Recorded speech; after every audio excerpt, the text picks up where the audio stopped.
בעזרת השם נלמד גם השבוע וגם שבוע הבא שיעור האחרון. העניינים שלנו יהיו פסח. מטבע הדברים צריך קצת להתכונן לחג הזה עם כל הכרוך בו. המאמר הראשון שנלמד הוא מתוך מאמרי ראייה של הרב קוק, נקרא פסח מצרים ופסח לעתיד. פסח מצרים ופסח לעתיד. לעתיד זה אנחנו? לעתיד זה אנחנו, כן, אנחנו ממש עמוק בפנים. עמוק בעתיד, אנחנו עמוק בעתיד. בשעות הגדולות של ליל התקדש חג חירותנו, באותן השעות אשר רבבות אלפי ישראל יושבים מסובין על הסדר ופניהם מקרינין מזיו גדולה של יציאת מצרים, של אותה חירות עולמים אשר הפליא השם להופיע בה על אבותינו ועלינו, שמידה קרנה עוד לאותה החירות העליונה, שמידה קרנה עוד לאותה החירות העליונה, שכל נשמה טהורה בכל היצור כולו שואפת אליה. מיד מתנוצץ בנו הרעיון איך לקשר את העבר אל העתיד על ידי רתוקותיו של ההווה. רתוקותיו, הכוונה הקשר, החיבור. כלומר, כשיושבים בליל הסדר, בסדר? אנחנו מתחילים לספר סיפור יציאת מצרים, ומה מתעורר בנו? מיד הרצון להבין איך היציאה שהייתה היא קשורה לגאולה שתהיה. זהו. למען תזכור את יום צאתך מארץ מצרים כל ימי חייך, ימי חייך העולם הזה, כל ימי חייך להביא לימות המשיח. זאת אומרת, אם אתה יושב בליל הסדר ואתה לא כל כך מתעורר להגיד, טוב, מה עכשיו איתנו? מה איתנו עכשיו? מה עזוב איתנו עכשיו? מה זאת אומרת מה עזוב איתנו? למה כשרבותינו ישבו בבני ברק וסיפרו סיפור יציאת מצרים כל הלילה, הם לא דיברו על מה שקורה איתם באותו זמן, בזמן הרומאים, כן? לא דיברו על זה? איך יכול להיות? איך יכול להיות שמתעסקים בדבר מה, בסדר? ולא מתעסקים באיך זה קשור אלינו עכשיו ובעתיד? ברור שכן. אומר הרב, זה המהלך הטבעי שצריך להופיע בכל נשמה טהורה. וכשאנו רוצים לבנות את הגשר הזה, אשר על ידו יתחבר העבר אל העתיד ביחס לגאולה, מיד אנו נזקקים להבין את היסוד המאחד והמחבר את שתי הגאולות, דווקא על ידי האופי המבדיל שביניהם.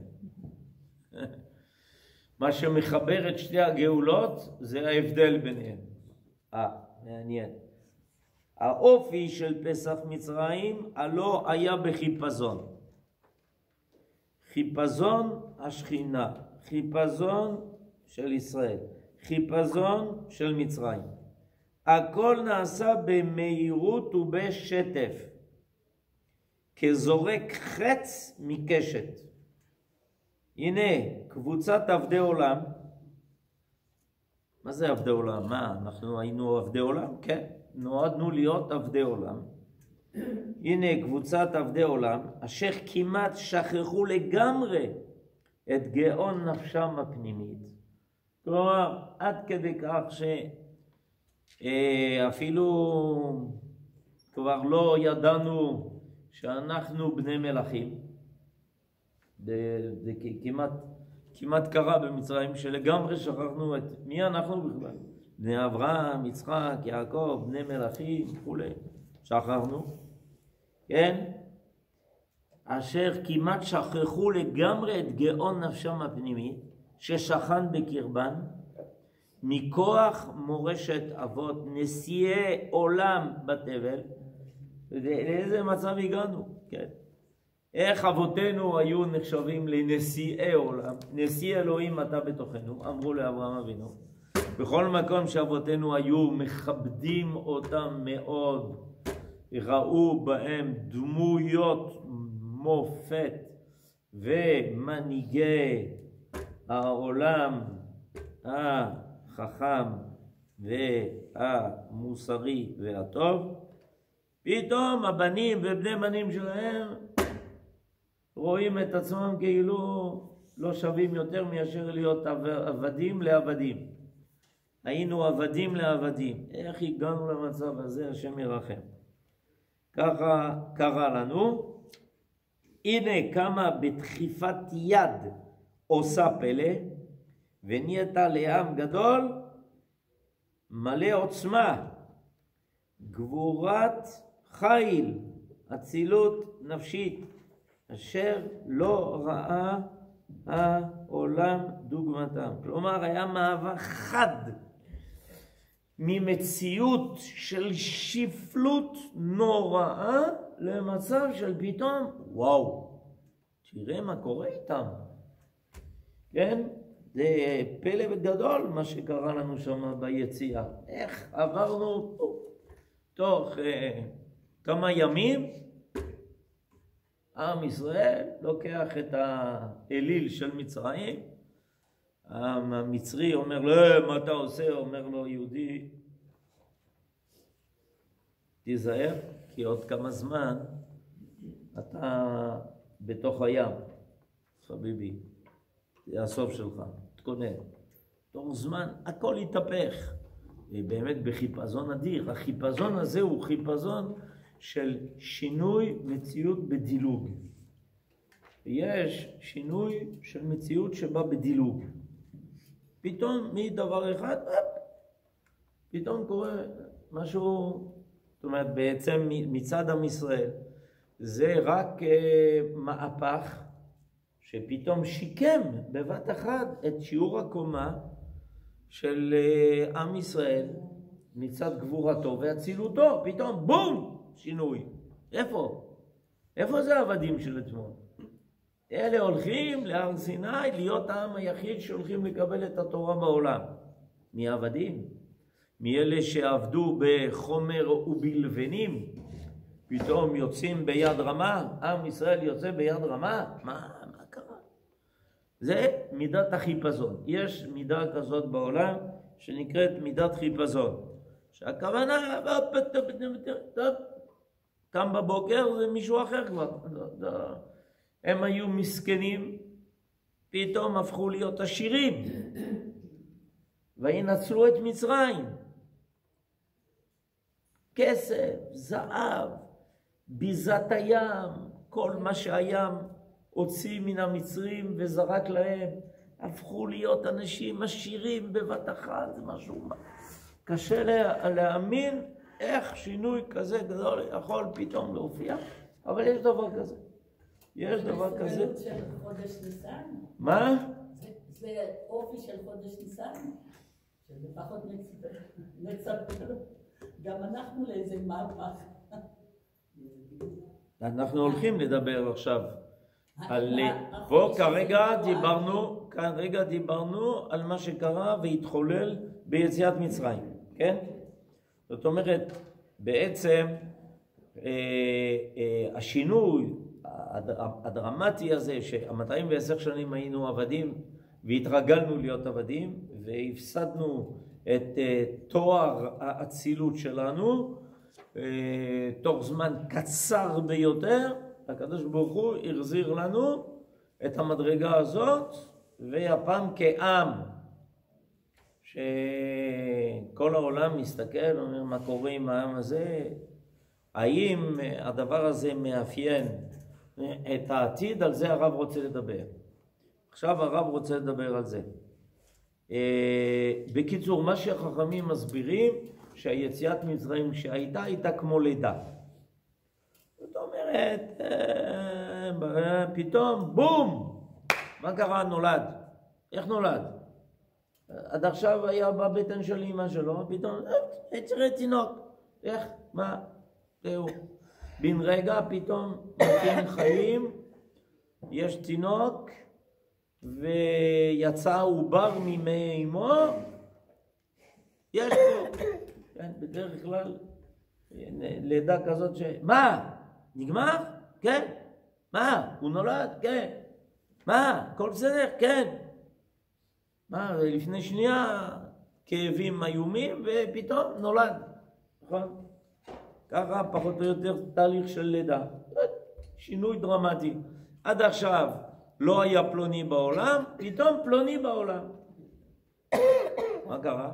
לעם ישראל ביציאת מצרים שלה, בחיפזון. חיפזון, היה חיפזון. ועכשיו החיפזון הזה זה דחיפה. ככה הרב אומר, זה יש פה דחיפה. ולמה זה היה ככה? כן, הנה כמה בדחיפת יד עושה פלא. זה לא תהליך רגיל. התהליכים הטבעיים הם תהליכים איטיים. אבולוציה, קוראים לזה, בלשון לועזית, אבולוציה. תהליך טבעי איטי. שינוי כזה, מה פתאום, מה קרה? למה זה היה ככה? מסביר הרב. והפלא הזה נעשה כדי להבדיל את העם הזה מכל המאומה החשיכה של כל עמי האליל אשר מלאו את הארץ מכל עברי היישוב אז. בסדר? למה היה ככה? בגלל שהקדוש ברוך הוא, כמו שאברהם אבינו נקרא אברהם העברי, כי הוא עבר לצד השני, כל העולם צד אחד, עבודה זרה, אלילים, כל מה שיודעים על העולם ההוא, פתאום אברהם אומר אני בצד השני. אז אותו דבר, עם ישראל באותה תקופה נמצא במציאות עולמית, תרבותית, שהיא גם אלילית, שהיא גם ירודה מאוד, היא גם שפלה מאוד. בני אדם בקושי אתה יכול להרגיש בהם איזושהי, יש פה ושם, ביטיה, הבת של פרעה פתאום, מספיק די, מה זה להטביע תינוקות בענב, מה זה, מה קרה פה? אבל זו מציאות שפלה מאוד, ככה תינוקות, לזרוק אותם לתוך הנילוס, נורא והיום. אז הקדוש ברוך הוא בבת אחת בא להבדיל אותנו מן המצב הזה. כידעו למתוח קו ולהגיד, כל העולם שם, אתם כאן. זהו, די. אתם לא שייכים. לעומת זה, עד עכשיו דיברנו על הגאולה שהייתה. עכשיו אנחנו עוברים אלינו. הננו מתכוננים לגאולת העתיד, לגאולה אשר על דגלה חקוק אומר סלע, כי לא בחיפזון תצאו. הנביא ישעיה אומר לנו שבעתיד זה לא יהיה ככה. העסק לא יהיה ככה. ככה אומר הנביא ישעיה. הנביא ישעיה אומר ככה לא בגלל שהוא חושב ככה, זה בגלל שהשם אמר לו, ולעתיד לבוא זה לא יהיה אותו דבר. השאלה היא למה? למה זה שונה? היינו אולי רוצים שזה יהיה כמו אז. נקום בבוקר, יגידו לנו, נגמר, הכל טוב. אז הוא אומר לא, זה לא יהיה ככה. כן? לעומת זה, הננו מתכוננים לגאולת העתיד, לגאולה אשר על דגלה חקוק אומר סלע, כי לא בחיפזון תצאו. בצעדים איטיים. הננו הולכים אל מערכת הגאולה. העסק ייקח זמן, ומטרתה איננה כעת אותה בריחה מכל העולם כולו. למה זה ייקח זמן? כי אנחנו לא בורחים. כי במשך הזמן כבר הספקנו להאיר הרבה אופקים שהיו מלאי מחשך. הספיקה השפעתנו לזכך את העולם בהרבה מדרגות, ורשמי אור נשמתנו, אשר הובלטה בקדושת תורתנו באופי חיינו, אשר החזקנו אותו בכל מסירות נפש, משך דורות רבים, נהיו ככוכבי אורה לעמים רבים. אומר הרב, תשמעו, זה משהו אחר. להכרה, העולם, כן, לא כמו שהיה ביציאת מצרים, העולם מאז יציאת מצרים התרגל לדעת שיש בעולם יהודים. הוא התרגל. בכל זאת, 3,300 שנה ויותר, העולם כבר התרגל לדעת שיש בעולם יהודים. העולם יודע שיש בעולם עם שקוראים להם ישראל, הוא יודע. אתה לא יכול להסתיר את זה מהם. העולם יודע. הוא לא רק שהוא יודע, הוא גם מדבר על זה. לא רק שהוא מדבר על זה, הוא כל הזמן מתעסק בזה. הוא כל הזמן מתעסק בזה. העולם, כן, הוא כבר יודע שבתוכו יושב עם, לפעמים מפוזר ומפורד, לפעמים כעם אחד, לפעמים שאוהבים, לפעמים ששונאים, לפעמים לא רוצים לדעת, לפעמים מפריע, מה שאתה רוצה, אבל אתה לא יכול לחשוב על העולם בלי היהודים. אי אפשר. זה תמונת המצב הכללית עולמית היא כזאת שבלי לדבר על היהודים זה לא עובד. או אתה בעד, או אתה נגד, או אתה שונא אותם, או אתה אוהב אותם, או אתה מעלל אותם, או אתה מקלל אותם. מה שלא יהיה, בלי יהודים זה לא עובד. אתה יכול לעשות מה שאתה רוצה, אתה רוצה להיות נגד, תהיה נגד. אבל אתה לא יכול להגיד, בוא ננהל עולם בלי היהודים. אי אפשר. לא הולך. לא הולך. זה העולם מתרגל לזה. הוא התרגל לנוכחות של עם שקוראים לו ישראל בתוכו. הוא התרגל לזה. זה כבר השפיע. העולם לא יכול לחשוב שיכול להיות עולם בלי תנ"ך. לא יכול להיות. אי אפשר. לא עולה. העולם לא... טוב, בסדר, הוא יהיה סיפורים, יהיה תנ"ך, אחר כך יהיה ברית חדשה. בסדר, כולם הבינו את התרגילים. אבל בלי תנ"ך אתה לא יכול. אי אפשר. זה כתוב בכל מקום, יש פסוקים של התנ"ך, באנגלית, ומה שאתה רוצה, אתה לא יכול, אי אפשר. זה עובדה. הדבר הזה נקבע כעובדה בעולם. לפעמים היחידים ששוכחים את זה, זה היהודים. היחידים. אבל יש כמה יהודים, לפעמים מנסים לשכוח את זה. עזבו, אל תזיק, די, מספיק, כל הזמן, מדברים על היהודים. לא. אבל...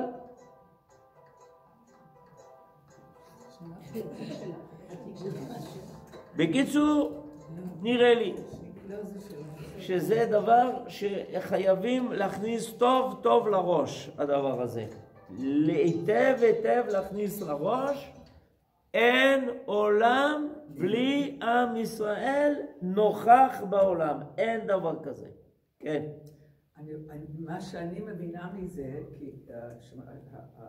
כתוב, כי במשך הזמן כבר הספקנו להעיר הרבה אופקים. זאת אומרת, גם אנשים אחרים הושפעו, לא רק שמודעים, אבל יש יום מנוחה, יש דתות של מונותאיסטיות, זאת אומרת, כן, השפענו, לא רק שאנחנו נוכחים. ודאי. אני חושב שזאת הכוונה. כשאני אומר שאי אפשר לעקוף את עם ישראל, זה לא בגלל שאנחנו כל הזמן עם שלטים. אל תשכחו אותנו, אל תשכחו אותנו, אל תשכחו אותנו. מה פתאום? זה שאי אפשר, העולם לא יכול לעבור ליד ישראל ולהגיד, טוב, תעשו כאילו אין יהודים בעולם. זה לא קרה סתם, זה קרה בגלל סיבה פשוטה, בגלל השפעה אדירה של עם ישראל על התרבות האנושית, בכללותה, בכל התחומים שאתה יכול רק לדמיין ולעלות על הדעת.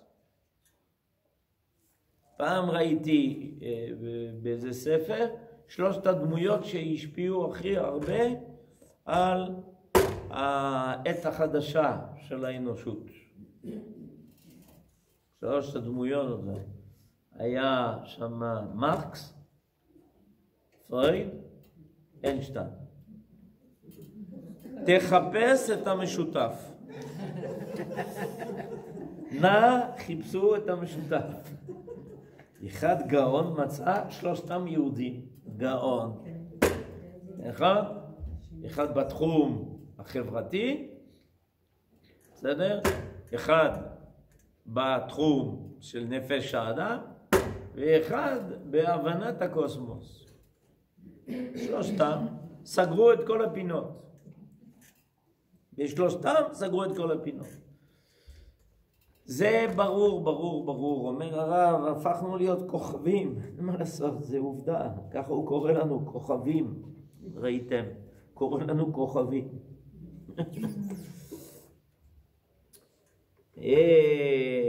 זה ברור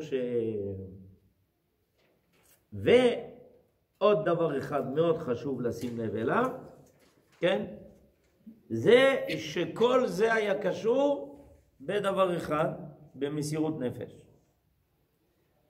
רשמי אור נשמתנו, אשר הובלטה בקדושת תורתנו ובאופי חיינו, אשר החזקנו אותו בכל מסירות נפש.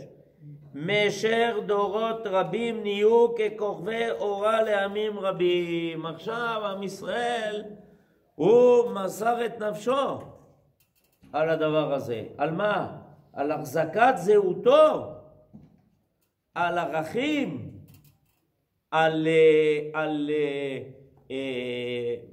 מדרגה מוסרית, רוחנית, שאין לה דוגמה, ולא מוותרים, ודבקים, אנחנו לא נוותר. לא מוכנים לזוז, אבל היו כאלה שהתרחקו, בסדר, התרחקו. אתם יודעים שכדי להתרחק צריך שיהיה ממה להתרחק. הבנתם מה שאמרתי עכשיו? כן, אתה יכול להתרחק, אבל אז זה התחיל ממשהו שהיית שם, נכון? נכון? הוא התרחק, בסדר, התרחק ממה? התחיל, נכון? כמו שגם היום יש אנשים רחוקים. בסדר, כמה זמן הם רחוקים? כמה זמן הם רחוקים? לא, 2 דורות. כל אחד ניקח אותו, נשאל אותו על האמא שלו ועל הסבתא שלו, בסדר? גם אלה שעושים הרבה רעש היום. ספר לי קצת מי הייתה אמא שלך, מה היא הייתה מכינה בבית? תגידי, היא הייתה מדליקה נרות? אמא שלך בבית, מדליקה נרות? והסבתא שלך, והסבתא רבה, עד לסבתא רבה אתה צריך להגיע? לא צריך להגיע לסבתא רבה. אבל נגיד, אפילו תחזור לסבתא רבה, התרחקת, אבל התרחקת ממשהו קיים. אנחנו לא שמים לב לזה. מה, אנחנו כבר לא שייכים לזה. אתה לא שייך לזה ממה? מצד שהתרחקת, אבל התרחקת ממשהו קיים. לא? לא היה קיים? מה קרה? לא, אצלך לא הדליקו נרות בבית? שבת? בסדר? כל אלה שהקימו מפלגות חילוניים בפרינציפ. אבל בסדר, התרחקת ממשהו, נכון? אבל היה משהו שאתה יכולת להתרחק ממנו, או רצית, או לא ידעת שאתה מתרחק ממנו. בקיצור, אין, ברור, עבד, העסק עבד. זה היה מסירות נפש אדירה. ועתה הנה הגאולה לעתיד הולכת היא ובאה בשביל שתי מגמות אדירות. עכשיו אנחנו מדברים על הגאולה שלנו. אומר הרב קוק, עכשיו זה הולך להיות שונה. כי אנחנו עכשיו עסוקים בשתי מטרות. המגמה האחת, לגמור את המפעל של אורנו הנפלא במלוא התבל, להציג אותה האורה בצורתה היסודית הטהורה, מנוקה מכל השיג והטפל אשר נצברו עליה על ידי הזיקה לעמים רבים, שסוף כל סוף ההכלאה האלילית לא תמה מהם לגמרי. כלומר, בעיה דבר ראשון, תפקיד ראשון בגאולה, תפקיד ראשון לגמור, להוציא לפועל את כל האור, להאיר את העולם. וזה עבודה שהיא רצינית, גדולה. למה? בגלל שכמובן אנחנו הופענו את האור שלנו, אבל האור שלנו הופיע ולא תמיד בלמפה.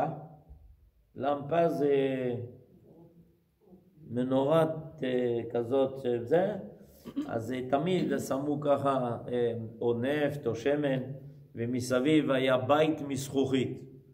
אם הבית מזכוכית הוא נקי, אז האור שיוצא הוא בהיר. אבל אם הבית הוא מתלכלך, הוא מלוכלך, אז אתה אומר, וואו, לא רואים טוב, מה קרה? זה לא דולק יפה, לא, זה דולק מצוין. רק מה, אתה צריך להבין, הבית של הזכוכית הוא לא נקי, הוא לא שקוף. אז האור שלנו הופיע בתוך מה? בתוך עולם שברור שהוא לא נתן לאור שלנו להופיע נקי. ברור, אלא מה? חשבת? פשוט, בטח שלא. היינו צריכים לגלות את האור בעולם של נבוכדנצר, אחשוורוש, אנטיוכוס, טיטוס. בתוך העולם עם כל הטיפוסים האלה היינו צריכים לגלות את האור שלנו, כן. זה ברור שנדבק בזה, כל מיני דברים, בסדר? אנחנו רואים מה קורה כשיש דתות שקיבלו, איך הם קוראים לנו? האחות הגדולה. תודה רבה, קיבלנו, אנחנו האחות הגדולה. אבל מה היא לקחה? מה שמתאים לה, לפי מה שמתאים לה, איך שמתאים לה, עם כל השינויים וכל התחפושות, שכמובן כל אלה שהבינו שבעם ישראל יש אור מיוחד, החליטו לאמץ את האור הזה, אבל עם תחפושת. בסדר? עם כל מיני תחפושות. אז ברור שהאור הזה, דבר ראשון, אנחנו צריכים לצחצח אותו, צריכים לנקות, וצריך להגיד, רק רגע. כשאמרנו את זה, התכוונו לזה, לא התכוונו לזה. בסדר? לזה התכוונו. זה עבודה. זה עבודה. הרבה אנשים, מבחינתם, כל מה שהם יודעים על היהדות, זה מה שאומרים על היהדות. לא, זה לא היהדות עצמה. זה מה שאומרים עליה. זה כמו שיש אנשים בארץ, מה שהם יודעים על הדתיים, זה מה שאומרים על הדתיים. זה לא אותו דבר. אני רוצה להגיד לכם משהו. מה שאומרים על הדתיים, זה לא הדתיים. זה מה שאומרים על הדתיים. הבנתם? מה שאומרים על החרדים, זה לא החרדים. זה מה שאומרים על החרדים. זה לא אותו דבר. לא, כי לפעמים אנשים מתבלבלים, חושבים שאם אמרו את זה באיזה מכשיר, זה ככה הם. לא, זה לא קשור. זה מה שאומרים, אז זה לא מה שיש. כן, אותו דבר לגבי התורה. בסדר? מה שאומרים על התורה, אבל זה מי אמר שלך שזה תורה? זה מה שאומרים על התורה, זה מי אמר שזה תורה? כן? בסדר? תורה כפייה. מי שמעת את זה פעם מתלמיד חכם שתורה זה כפייה? שמעת את זה פעם? לא, ככה אמרו שזה הולך להיות איראן. אבל אתה בדקת, הלכת לשאול, אתה פעם נכנסת לבית של יהודים, שומרי תורה ומצוות, הרגשת שם איראן? אני הרגשתי ריחות ודברים נחמדים מאוד, לא ראיתי את זה. קיצור, צריך לשים לב, אנחנו בעולם, ברור שיש דברים שמסתובבים עלינו, והם לא מה שאנחנו. אז אומר הרב, התפקיד הראשון שלנו מה יהיה? המגמה, הכיוון הכללי. המגמה האחת, לגמור את המפעל של אורנו הנפלא במלוא התבל. להציג אותה האורה בצורתה היסודית הטהורה. מנוקה מכל הסיג, מכל הפסולת והטפל אשר נצברו עליה על ידי הזיקה לעמים רבים. כי כל אחד קלט את זה איך שהוא קלט את זה. בסדר? כל אחד לקח ממה שהיה לפי הבנתו ולפי, בסדר? מה שסוף כל סוף החלאה האלילית לא תמה מהם לגמרי, ולכן נתנו לזה תלבושת. בסדר? כל אחד נתן לתלבושת. בסדר? זה המגמה הראשונה. מה המגמה השנית? המגמה השנית להסיר מאיתנו בעצמנו את כל אותן הנטיות הזרות אשר עלו בנו מתוך ההתערבות בין הגויים בכל משך הזמן הארוך של הגלות ותוצאותיה. זאת אומרת, בעיה הראשונה זה העמים, מה הם קלטו מאיתנו. האם הם קלטו משהו נקי, משהו מבורר, משהו אמיתי, או קלטו את זה דרך הפריזמה שלהם, דרך המבט שלהם. הדבר השני, גם לנו בעיה. למה? כי במשך הדורות נדבקו בנו כל מיני דברים.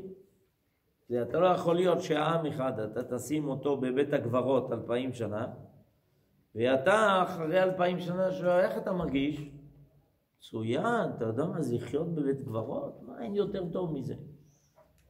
2000 שנה היינו בבית הגברות, והיו צריכים לישון שם בבית הגברות, לאכול בבית הגברות, להישאר שפויים בבית הגברות. ברור שמשהו נדבק בנו, אז גם לנו בתהליך הזה של הגאולה אנחנו חייבים לעבור סדר של התארות, כמו שהיה בהפטרה של השבת האחרונה, וזרקתי עליכם מים טהורים וטהרתם. צריך חייבים להתאר מכל מה שנדבק בנו. הנה, כל אחד נדבק בו משהו, אף אחד לא חזר משם מצוחצח ונקי. כולם זה בסדר. הוא בטוח שבלי המנהג הזה הוא לא יהיה יהודי. מה זה קשור? אתה יכול, אתה יודע, זה נגמר, הסיפור נגמר. לא, ככה החזקנו מעמד. בסדר, אבל מה זה קשור? עכשיו אנחנו נמצאים במצב אחר. צריך להתאר מזה, צריך להתנקות מזה. כדי להתאר מהמשתה של אחשוורוש, היינו צריכים לצום 3 ימים, לילה ויום. מישהו פעם ניסה לעשות צום של 3 ימים ברצף? אתה מאוד משתנה. מי שצם 3 ימים ברצף, זה עושה שינוי מאוד רציני באדם. זה לא שינוי, זה שינוי רציני מאוד. כדי להתאר ממשתה אחד של אחשוורוש, היינו צריכים לצום 3 ימים, לילה ויום, ושלושת הימים האלה רק תפילות, רק תורה וכו'. תארו לעצמכם, בכמה משתה של אחשוורוש, כמה פעמים השתתפנו בזמן שהיינו בגלות, 2000 שנה. כמה פעמים? כמה אנחנו צריכים להתאר מזה? זה סיפור רציני זה. זה לא כל כך פשוט. בסדר, נדבקנו, מה לעשות? בסדר, עם ישראל, אפשר ללמד עליו זכות, שנדבקו עליו כל מיני מנהגים וכל מיני דברים זרים ומוזרים. בסדר? אני ראיתי יהודים בפורים, הוא שותה רק וודקה. הוא אומר, אתה רוצה? אמרתי, לא, אני שותה יין. לא, אני רק וודקה. אם אני לא גומר בקבוק וודקה, אני לא... מאיפה זה יצא? מה זה הסיפור הזה וודקה? ההוא וודקה, ההוא רע, כל אחד עם האלכוהול שלו. כן? להיות שיקור מן האלכוהול שלך. כל אחד אומר, אני יכול להיות שיקור רק עם האלכוהול שלי, לא עם האלכוהול של השני. זה דוגמה, זה משל, אבל זה מה שקורה, נכון? הוא יכול לעבוד רק על וודקה, ההוא עובד רק על ערק, ההוא עובד רק על, אצל התוניסאים קוראים לזה בוחה. ההוא כל אחד יש לו את האלכוהול שלו, להיות מטושטש. בסדר? אז זה ברור שנדבק משהו מכל הסיפורים האלה. כי אז, דווקא אז, כן, תתעניינו מהמקום שבו גדלתם, מה היה אלכוהול שם? כן, טוב, כי אז, דווקא אז, כאשר עוד הפעם, כיום צאתנו ממצרים נעמוד על רגלי עצמנו, בעוצמה הנשמתית, להיות דוחים על במותי ארץ בגאון השם צור ישראל. אז יראו כל העמים צדקנו, ומשפט חירותנו יגלה ויראה על פני כל מלוא עולם. הרב מוסיף לנו עוד דבר אחד. וכוח השפעתנו על העולם קשור למסוגלות שלנו להתאר מכל מה שנדבק בנו מכל תקופת גלותנו. זה נגזר מזה. אתה לא יכול לצפות שתשפיע על העולם בהשפעה של האור הטהור הזה שנקרא ישראל, אם האור הזה הוא בעצמו מושפע מכל מה שקרה לנו במשך 2000 שנה. בטח שלא. ברור. אם אתה מרגיש איזושהי שייכות כלשהי, נכון? לתרבות העמים, להתנהגותם וכו', אז ברור שההשפעה שלך היא קלושה. בסדר? כי כל עם שצריך לקבל מאיתנו השפעה, אם הוא מקבל השפעתנו עם התלבושת שהוא מכיר, אז הוא יגיד, מה אתה בא להשפיע עליי? את זה אני מכיר. מה חידשת לי? בסדר? חידשת לי משהו? לא חידשת לי כלום. אם אנחנו רוצים לחדש עולם, רוצים לחדש את העולם, אז צריך לחדש אותו בדבר שהעולם לא מכיר, שהוא לגמרי נקי. לכן העבודה הזאת היא נדרשת ונצרכת בתהליך גאולתנו האחרונה. סליחה, זו בעצם המגמה הראשונה. זאת המגמה הראשונה. אחרי זה הרב הסביר שיש לנו עבודה פנימית, ואז הוא אומר שהעבודה הפנימית שנעשה היא בעצמה תשפיע על המגמה הראשונה. סדר הדברים שהמגמה השנייה קודמת השגת המגמה הראשונה קודמת להשגת המגמה הראשונה. אבל למה הרב דיבר דווקא על המגמה הראשונה? כי היא התכלית. יפה מאוד. כי היא התכלית. מכיוון שהתכלית האמיתית זה ההבדל הגדול עם הגאולה הראשונה. לא נוכל לעבור את תהליך של הגאולה השנייה אם אנחנו חושבים שנעשה את זה בזה שנאמר לעולם תשכחו מאיתנו. ההפך, ככל שהגאולה תלך ותתקדם והיא תעמיק, העולם יותר ויותר יזכור אותנו. הוא לא יוכל להוריד אותנו מן החדשות. אפילו לא שנייה. בסדר? אני לא יודע, בעולם יש אולי לפעמים דקות ספורות שלא מדברים על ישראל. אולי.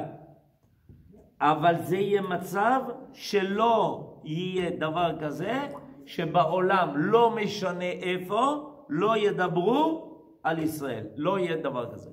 למה? כי זאת המגמה. אתם מבינים? רק שישכחו אותנו, עזבו אותנו, תנו לנו לחיות בשקט, תנו לנו לריב בינינו, לעשות הפגנות ולשרוף צמיגים. לא, לא, לא, אתם לא מבינים. כל מה שאתם עושים זה בשבילנו. אנחנו לא יכולים, אנחנו חייבים. מה אתם עושים? למה אתם עושים? איך אתם עושים? מי בעד? מי נגד? מה אתם חושבים? מה אתם אומרים? מה דעתכם על זה? מה זה? לא נוכל אפילו רגע אחד לא נוכל לרדת מן החדשות העולמיות. רגע אחד לא נוכל לרדת מן העולמיות. זה מתקרב. אנחנו קרובים כבר למצב הזה. אבל זה המצב. למה? כי המגמה הכללית היא זה השפעת עם ישראל על העולם. ולכן גם כשאצלנו חלים שינויים, גם אצלנו, כן, כמו שהרבנית חגית אמרה, המגמה השנייה, כן, זה לחזור לעצמנו. לכן העולם מתעניין. מה קרה? הם אומרים שיש להם פרות אדומות. מה זה קשור פרה אדומה אליכם? מה אתה לא יודע? אומרים שיש בישראל עכשיו פרה אדומה. שומו שמיים. מי מדבר על זה? האויב. שמעתם? יש שם פרה אדומה. פרה אדומה? מה, אתה קשור לפרה אדומה? מה קרה? כן, בטח, מה? אתה מבין? אם היהודים מדברים על פרה אדומה, זה כדי להתאר. אם זה כדי להתאר, בטח הם רוצים לעלות להר הבית. אם הם רוצים לעלות להר הבית, זה בטח כדי לבנות בית המקדש. אם צריך לבנות בית המקדש, אז בטח עכשיו ידונו את כולן ועלו מושיעים בהר ציון לשפוט את הרסה, והייתה לשם המלוכה, והיה השם למלך על כל הארץ, ביום ההוא יהיה השם אחד ושמו אחד. תראה מה הם הולכים לעשות היהודים האלה. פרה אדומה! פרה אדומה! מישהו היה פעם מדבר על פרה אדומה בעולם? מישהו היה פעם בעצם? זה היה בכלל לא... גם היהודים לא דיברו על פרה אדומה, חוץ מאלה שבואו לשמוע את קריאת התורה בבית הכנסת. אתם מבינים? זה לא נוכל לרדת מן החדשות. רגע אחד אי אפשר. זה בלתי עקיף. כולם, טק, מה הם אומרים? מה הם אומרים שם? מה הרבונים שם שהם אומרים? יש רב שאומר ככה, לא, מה זה? לא, בשום פנים ואופן. מה הוא אומר? לא, השני אומר, לא, בשום פנים ואופן, אני לא מסכים איתו. שמעתם? הוא אומר ככה, הוא אומר שהוא לא מסכים איתו, בכל החדשות אצל הגויים. כל החדשות. מיד, על המקום. בודקים, חוקרים, שומעים, רושמים, אוספים. מה הרב הפלוני הזה אמר, מה הוא אמר, זה בעד, זה נגד, זה הוא פה ככה, זה ככה. אי אפשר להוריד את זה מן התודעה העולמית הכללית. אי אפשר. זה ילך ויגבר. זה יהיה מצב של התעסקו בדברים הכי פרטיים של מה שאנחנו מתעסקים פה. בסדר? האם אפשר לשתות את המים של הכנרת בפסח? זה יהיה הנושא בעולם. האם אפשר לשתות את המים של הכנרת בפסח? למה? כי אחד זרק שמה, הילד זרק שמה איזה פרוסת לחם. איך אפשר לשתות את המים של הכנרת? היהודים לא מוכנים לשתות מים של הכנרת. זה יהיה ככה. זה לא צחוק. זה קורה כבר היום. זה קורה היום בגדול. אבל זה יהיה עוד יותר, הרבה יותר. לא ידברו על כלום. כן. אבל כולם חייבים להיות מודעים לזה, מפני שאם בחוץ, מה שבא לידי ביטוי זה שאנחנו עם סביבה ומפורש, אז זה גרוע מאוד. זאת אומרת, המודעות אלינו כל כך חזקה שרואים בפרוז'קטור שאנחנו מחולקים. אז אנחנו כאילו כולם צריכים לדעת את זה. בוודאי, בשביל זה לומדים. כל המטרה של הלימוד שנהיה מודעים. נכון, היהודים חלק עדיין בחלומות, חושבים שאנחנו נמצאים בתקופת ימי הביניים. זה עכשיו את זה, כל החדשות, כל העניינים. מה היהודים עשו, מה היהודים, מה זה אתמול, שמעת מה שהם עשו? מה עשו? ירו 6 טילים, בום. מכירים עוד עם אחד בעולם שעושה את זה?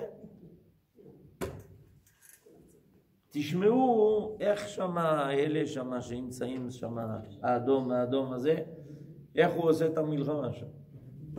סתם יורה, מקווה שזה ייפול על, לא על הצבא שלו, על הצבא של האויב. הוא מקווה. לפעמים זה לא נופל נכון. אנחנו, מה פתאום, אנחנו חייבים בחור של המחט. אמרו לטייס, שמע חביבי, בוא, אני אלמד אותך, אתה רואה את החור של המחט? כן, הטיל שלך צריך לעבור דרך החור של המחט. אם הוא לא, אתה לא מצליח לראות בצורה כזאת שהטיל עובר דרך החור של המחט, אנחנו לא נוכל לשלוח אותך למשימות. זה המצב פחות או יותר. איפה זה? כל העולם מדבר על זה. מה עשו? איך עשו? איך עשו? מאיפה זה בא? מאיפה? מי? לא יודע. כל העולם. בשביל תוכן גאולה זו, גאולת העתיד היונקת מלשדה של גאולת העבר על ידי הרתוקות של ההווה, דרושה לנו עכשיו דווקא אותה המידה שלא בחיפזון, דווקא עכשיו שלא צריך להיות בחיפזון, כדי שנוכל לשאוב כוח מהמעיין הגדול של יציאת החיפזון של גאולת העבר.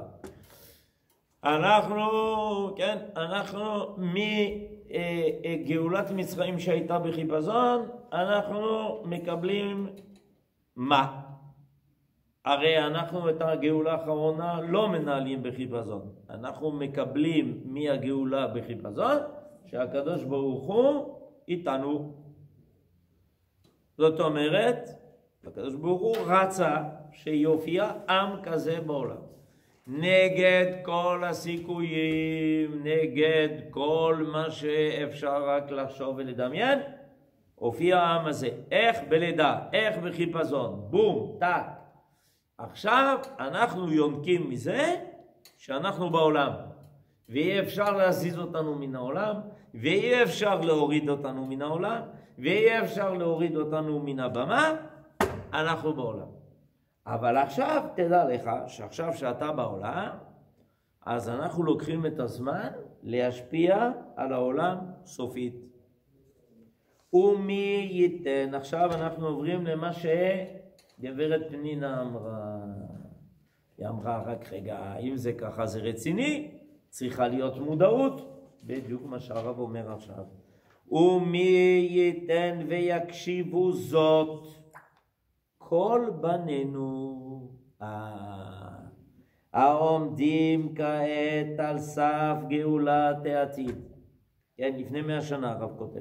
כן, ומי ייתן ויקשיבו זאת כל בנינו העומדים כעת על סף גאולת העתיד, וידעו את המגמה האדירה של הגאולה בכיוון עתידה, שיבינו בכלל מה אנחנו עושים עכשיו, וממנה יכירו גם כן את האמצעים, ועל ידי שיבינו את המגמה ידעו מה האמצעים המתאימים אשר הם דרושים לנו כדי שנוכל להחזיק את הריתוק האיתן, את החיבור בין העבר לבין העתיד, את קשר הגאולה רחוקת העבר עם הגאולה של העתיד. חייבים להחזיק את החבל גם בקצה של הגאולה הראשונה עד לקצה של הגאולה האחרונה, על ידי מפעלנו ומסת נפשנו בהווה,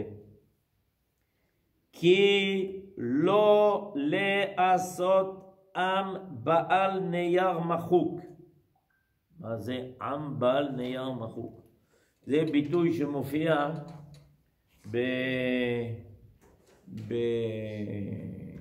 בפרקי אבות. מה הכוונה? אז הוא מדבר על הבנים שאומרים, תראו רבותיי, נגמר הסיפור, אנחנו באים לכתוב היסטוריה חדשה. אנחנו עם, נולדנו לפני, נולדנו בתש"ח. מתי? תש"ח. אתה יודע, יש ספרים, מדברים על עם ישראל מתקופת יציאת מצרים. לא, לא, לא, לא, לא, לא, אנחנו מחקנו את זה. אנחנו עכשיו עם חדש.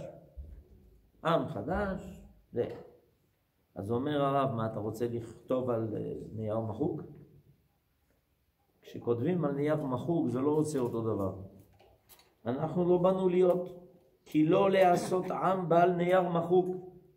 אלה שרוצים לכתוב את ההיסטוריה החדשה של עם ישראל, כאילו היא לא ההמשך של ההיסטוריה שהייתה. אז קודם כל רוצים למחוק את ההיסטוריה שהייתה. אז עכשיו יציאת מצרים, מתן תורה, הליכה במדבר, קריאת ים, ואז אנחנו עכשיו חדש, עם חדש. נולדנו, זהו, חדש, עכשיו. אומר הרב, זה לא עובד ככה. שכל רשמי הודו ותפארת קדושתו אשר רשם על עצמו ועל העולם בתפארת חייו והדרת קדושת שיבתו הנפלאה יהיו מטושטשים מפני הזנחה ואי הכרה בערכם. מה זה? אנחנו כל זה נבנה ככה את החיים שלנו בגלל שנזנח ונעזוב ונתעלם מכל מה שצברנו במשך הדורות בכבודם ובסיגובם הנורא. לא לשם כך הננו קרואים אל הגאולה האיטית מנוגדת החיפזון שלנו. לא, כי אם למען נעמוד לפני כל העולם במעמד מלוטש, במצב של נשמה צרופה שכל סיגיה כבר יצאו ממנה, אנחנו מתכוננים לעמוד מול העולם מצוחצחים, נקיים, ברורים, דעת צלולה, מסודרים, לבושים יפה, כנאה לבני מלכים ובנות מלכים, שכל סיגיה כבר יצאו ממנה, והרי היא עומדת במלוא הדרה להופיע על במת התבל, להיות לאור עולם לכל העמים תחת כל השמיים, להיגלות בתור העם הפילי היחיד שאין דומה לו בקנייניו הנאצלים ובסגולת חייו, אשר כל כלי יוצר עליו לא יצלח. זאת היא התכונה המחברת לנו את פסח מצרים עם פסח העתיד. בקיצור, אנחנו באים עכשיו עם כל מה שצברנו במשך הדורות, אחרי שנעשה מקלחת יפה, בסדר? נלך לספר ונסתפר יפה, נלבש בגדים מכובדים, בסדר? נעלה על הבמה ונגיד לכל העולם, חברים, זה העם שבא להביא את העולם להשלמתו. מי הלך לספר? אני רואה שצריכים לחזור לפורים. מרדכי. המן בא, אומר, תשמע, המלך התבלבל. מה קרה? אני חשבתי שהוא בא לשים אותי על הסוס, והוא החליט שאתה תהיה על הסוס. ואני צריך לטייל איתך בכל רחובות העולם, ולהגיד, ככה יעשה לאיש אשר המלך חפץ ביקרו. אמר לו מרדכי להמן, תירגע. מה קרה? אתה רוצה שככה אני אעלה על הסוס? אתה יודע מה? אני צמתי כבר 3 ימים. לא התרחצתי. אז הוא אומר לו, מה אתה רוצה? הוא אומר, אתה תיקח אותי לזה. צריך לבית המחץ. טוב, בסדר. המן לוקח את מרדכי, מתחיל, עושה לו ניקיון. כך אומר לו, מה קרה? הוא אומר, אני צריך להסתפר. אשר המלך חפץ ביקרו, אני לא יכול ככה לבוא. בסדר? אומר, טוב, בסדר. אחר כך הוא אומר לו, איך אני אעלה על הסוס? הוא אומר, מה זאת אומרת, איך אתה על הסוס? תעלה על הסוס. לא, אני לא יכול לעלות על הסוס. אתה תהיה ספסל, ואני אעלה על הסוס כשהגב שלך זה הספסל. הבנתם מה זה מגילת אסתר? אנחנו עוד לא יצאנו מנירוי מפורים, נכון? גם יוסף. גם יוסף, כן. מה? גם יוסף. גם יוסף. בטח, ברור.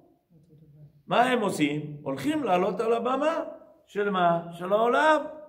כי המלך חפץ בעיקרו. אז אנחנו צריכים להופיע על הבמה איך? ככה מלוכלכים? ג'ינס קרוע? נכון? ג'ינס קרוע? ככה שיח כזה, כולו ככה? נכון? כי אתה חושב שאתה צריך להיות כמו אודזי? מה קרה? צריך להתרחץ, צריך להתלבש, צריך להסתפר, צריך לשים כל מה שצריך, נכון? ללבוש בגדי מלכות. איך אסתר הלכה? ותלבש מלכות, נכון? ומרדכי בגדי מלכות, נכון? זה עם ישראל. הוא הולך להופיע על הבמה. אז צריך לנקות. צריך לעשות ניקיון פסח. עד הסוף. לא להשאיר פירור מהחמץ העולמי. לנקות את הבתים מהחמץ העולמי. נקי, מצורצח. להגיע לליל הסדר. המהריל היה מוציא על השולחן של ליל הסדר את הכלים הכי יקרים שהיו לו. אמרו לו, מה קרה? איזו עשיר הזמר בחלקו. הוא אומר, כן, אני זמר בחלקי. אני הבן של המלך. צריך להיות פה שולחן הכי מפרוח שיש. המפה הכי יפה, הכלים הכי יפים, היין הכי משובח, הכל הכי יפה. זה לעלות על הבמה של העולם. אז יש לנו קצת עבודה מדי פעם. עוד צריך ללכת, לקנות קצת בתים חדשים, זהו, להוריד את כל הבגדים הקרועים. היה טוב בזמן החורבן. צריך היה ללכת עם בגדים קרועים, חורבן. אבל עכשיו לא, נגמר הסיפור. זהו, בהצלחה.